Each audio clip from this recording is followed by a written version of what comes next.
বলেন আপনি কতদিনের স্বপ্ন আপনার? আমার এই 18 বছরের স্বপ্ন যে যে ওই আসিফ ভাইয়ের সঙ্গে দেখা করবেন, জি। কিন্তু কোনো ওয়ে পাচ্ছেন না, হ্যাঁ, কোনো উপায় পাইতেছি না তার সাথে দেখা করার মতো। সেই জন্য এখানে আসছেন। তার গান কি আপনি শোনেন? তার গান শুনি সবসময়।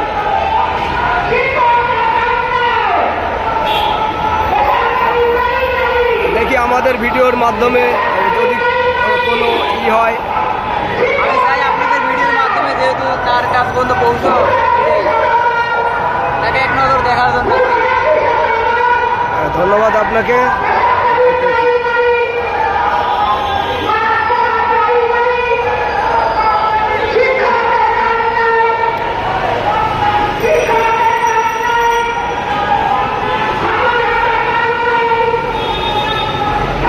পিরিজপুর থেকে এই ভাই আসছেন আমাদের জনপ্রিয় শিল্পী আসিফ আকবরের সঙ্গে দেখা করতে, কিন্তু কোনো উপায় না পেয়ে কিভাবে দেখা করবে এজন্য ইনি ঢাকা প্রেস ক্লাবের সামনে অবস্থান নিয়েছেন এবং বিভিন্ন মিডিয়ার মাধ্যমে জানিয়ে দিতে চান, আসিফ ভাই যদি এই ভিডিওটা দেখে থাকেন তাহলে আপনি অবশ্যই এই ভাইয়ের আশা পূরণ করবেন, এই আশা ব্যক্ত করে ধন্যবাদ।